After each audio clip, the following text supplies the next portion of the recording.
guys, my name is Katie and welcome back to my channel. Can't tell, I have a bit of a new setup because I moved to Boston and I got my very own Billy bookshelves. So I'm very excited to be filming in front of them. Today we are going to be talking about my September wrap up. Like, August was crazy for me. I read 17 books, which is a lot. And now that I started working full time, it's definitely going to be decreasing, but that's totally fine because even if it takes longer to read books, there's just more time spent in the world and absorbing the story. So it's kind of a balance between wanting to read so many books and reading really quickly and also like taking your time and fully absorbing what's going on. So let's just dive into the books that I read this month. First up, we have Clockwork Angel by Cassandra Clare, which is the first book in the Infernal Devices series. And I'm just totally enchanted by the Infernal Devices. I love them so freaking much. This is set in Cassandra Clare's Shadowhunter world, but it's a prequel that takes place in 1870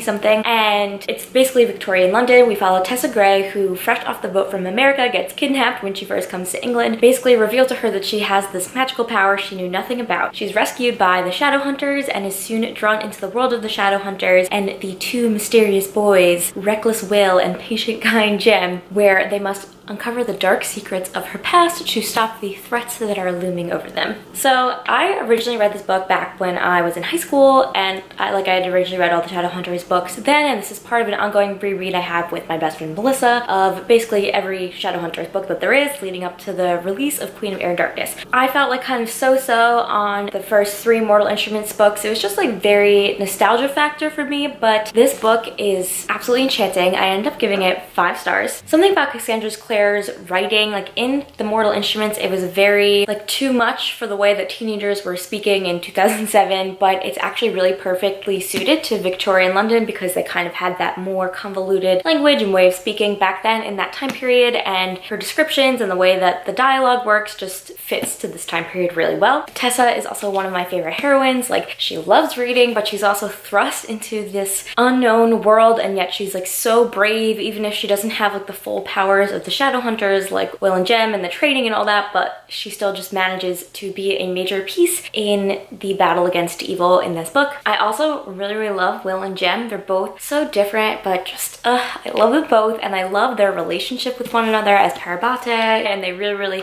care for one another, and like, it's just amazing. This is definitely my favorite of Cassandra Clare's works, but I have not read the Infernal Devices yet, so no, wait, this is the Infernal Devices. I haven't read the Dark Artifices yet, so we'll see, but yeah. As of right now, this trilogy takes the cake for me. This is my little Schwab shelf and Lee Bardugo shelf here. So a shelf of queens, and my Sarah J. Maas shelf, also a shelf of queens. Next up, I read Vicious by V.E. Schwab. I ended up getting this book randomly in the mail from a tour giveaway that I entered online. I would have ended up buying it pretty soon if I hadn't gotten it in the mail anyways.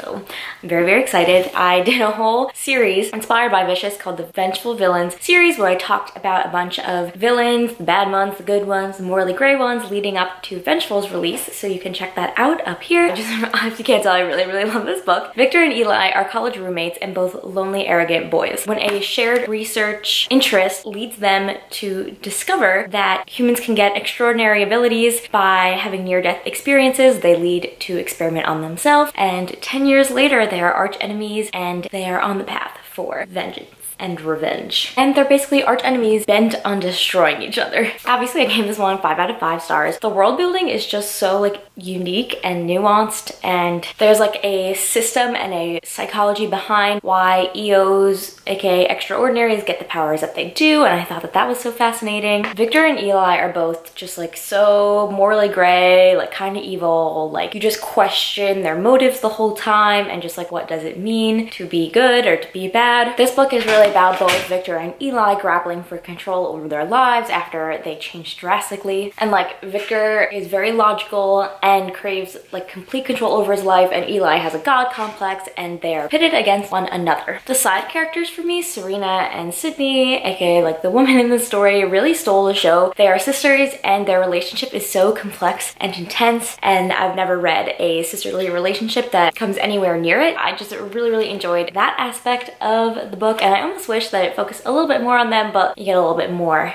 in book 2, so I was happy with that. Also, the narrative structure flips back and forth between when Victor and Eli were roommates and 10 years in the future. Yes.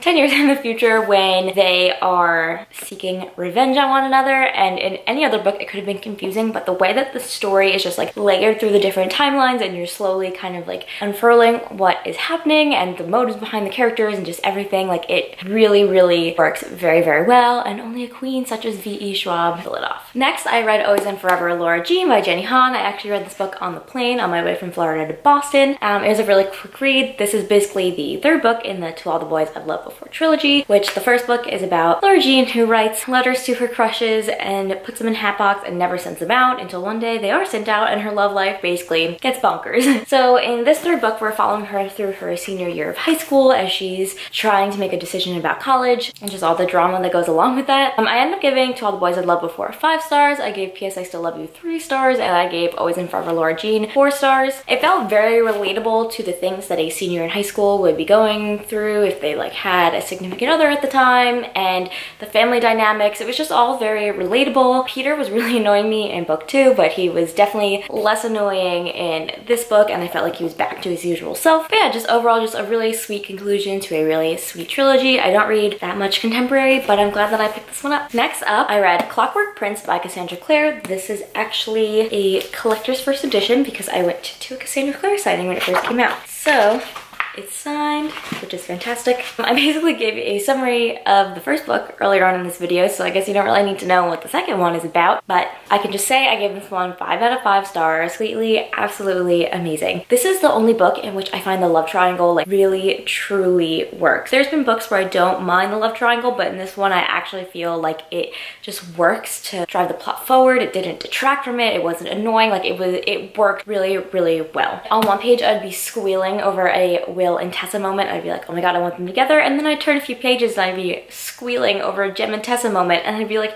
how is Cassandra Clare doing this to me, where I'm genuinely rooting for both love interests pretty equally? I just like love them all so much. It's not two men just like fighting over a girl as though she's a prize. It's two men that really care about one another. Like Will and Jem have this precious relationship where it's like a very strong brotherly bond and they like would do anything for one another, and then they both develop these feelings for Tessa, but it's not like they're challenging each other to a duel that like, oh, like they obviously both want to be with her, but they're not like fighting over her. It's just kind of like the situations and the circumstances surrounding this love triangle just like make it work like nothing else I've ever seen in any book. So yeah, I could just go on and on about that, but I just genuinely love this book a lot, and you know, kind of broke my heart. But overall, like, plot picks up a lot. We get a little bit more backstory on some of the side characters, so I really enjoyed that. Okay, next was Strange Dreamer by Laini Taylor. This is one of my new favorite books ever. I feel like people are very divided. They either love it or they just like can't get into it, but I was on the side of people that absolutely fell head over heels in love with this book. It's just so lyrical and magical. We follow Laszlo Strange, who is a librarian in the city of Zosma, and his whole life he's been obsessed with this lost mythic city of Weep, and one day a convoy comes to his city and offers him an opportunity to actually go to Weep, and Laszlo has to seize his chance or lose his dream forever. I don't want to give more than that because it's just something that you have to read and experience for yourself. Laini Taylor's writing is just so lyrical and beautiful, and I don't think I've ever read a book where the writing is just so lyrical and it like pierces your soul. It's amazing. This is definitely a Ravenclaw book. Like, I just love the mythology in the book, and the world building is crazy, like right down to the very little details. Like, humans in this world have 2 hearts and they pump blood and spirit, and like just in the naming of like the days and the month, all those little things really go to convincing you that like this is another world. It's just so good. Honestly, reading this book just feels like you're in a dream. Obviously, 5 million out of 5 million stars. Next, I picked up Illuminated by Amy Kaufman and Jay Kristoff on audiobook. This is the first ever audiobook that I listened to on my way to work, and I figured I wanted to pick up a book that I already knew just to help me get into listening to audiobooks, and it was so fun. It's set in the year 2575 when a mega corporation invades and destroys this small little ice planet in the middle of nowhere, setting off a giant corporate war. Katie Grant thought the only thing she'd have to worry about this morning was that she just broke up with her boyfriend Ezra Mason, but instead is fleeing for her life on a spaceship. They have to fight for their survival, and it's told in a really unique dossier format, so it's all like IMs, emails, some like cool stuff like that, and it was so unique and I absolutely loved it. And I think that the audiobook brought a new layer to it because there were so many different voice actors and sound effects, and it just made it that much more real. Like there were certain points where the plot turns were just like shocking and my heart was pounding and I knew how it was going to end, but I still like couldn't help but be like stressed out by what was going on, and especially like hearing it. Like there were some parts, especially with Aiden, the AI, gave me absolute chills. I was just like, oh my god, like this is crazy. So I definitely recommend both reading it and the audiobook. It was a really, really cool experience. 5 out of 5 stars. Like I've never read another book that was formatted like this, and it just works so well and it's absolutely amazing, and I love the whole entire trilogy. I actually read it for the first time in May, and if you want to hear me talking about the Illuminated Files series as a whole, I have a video that I did wrapping up all of the series I read so far in 2018 for the first half of the year, kind of before I started my booktube channel, and I will leave a link to that up here. And the last book I read this month was Vengeful by V.E. Schwab, and I went to a signing and I got to hear her speak about this book, and it was just so amazing, and I'm still fangirling about it. Like, the book is personalized to me, which is absolutely amazing. Vengeful is set 5 years after Vicious, and we follow Marcella Riggins, who is fresh from a brush with death, and she is going to use her newfound power to bring the city of Merit to its knees. She leverages both Victor and Eli and pits them against one another for her own advantage and furthering her own agenda for power. Okay, 5 out of 5 stars for this book. It is all about angry, powerful women, and they took the spotlight in this book, and it was everything that I needed. Obviously, Victor and Eli's story is threaded throughout it, but this book, and Victoria Schwab kind of described it like this, but this book is more about Victor and Eli losing control while the women take it and gain it. It's just so, so good. There's so many like feminist lines and moments in this book, and I like squealed with delight whenever I read them, and I have a tab color just for the feminist quotes. And if you see here, I literally highlighted this line that says, she was bored by being called beautiful, and then a bitch, stunning, and then stuck up, a 10, and then a tease. And I wrote feminism right there. Victoria Schwab noticed, and she said, it was amazing. We just need more women like Marcella, June, and Sydney in literature who just take the power for themselves, and they may be evil, but they're just so interesting to read about, and they just like, just don't care. Like it's just so, so good. Like I love them so much. I like kind of want Marcella to curb stomp me with her stiletto, so.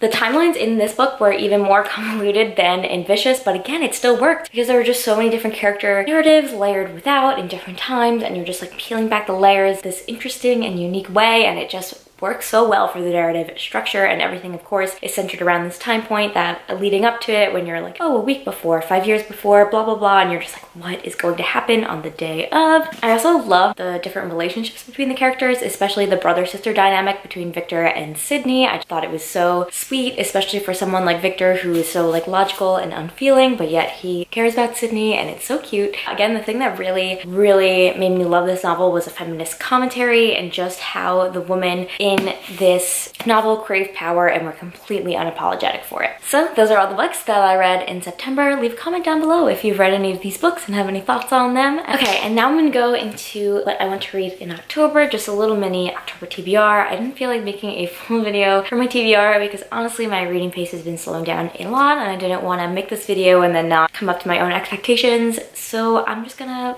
throw it on my wrap up and see how I feel about it. But right now I am in the middle of Muse of Nightmares, and I'm loving it so freaking much. It is absolute magic, and I'm meeting Laini Taylor next weekend, and it's gonna be great. Just like as much as I loved Stranger Dreamer, like Muse of Nightmares is just like the same and more world building, more of the mysteries being unraveled, and so good. Then from there, I am also in the middle of Clockwork Princess. I started this, and then Vengeful came out, and then Muse of Nightmares came out, so I was just like, all right, guess I'm gonna put this aside for the moment. So I'm currently on page 125, and once I finish Muse of Nightmares, I think I'm gonna pick this one back up and, you know, just continue on. I'm meeting Cassandra Clare in December. I'm going to all these author signings. It's great living in a city that's close by also to another major city.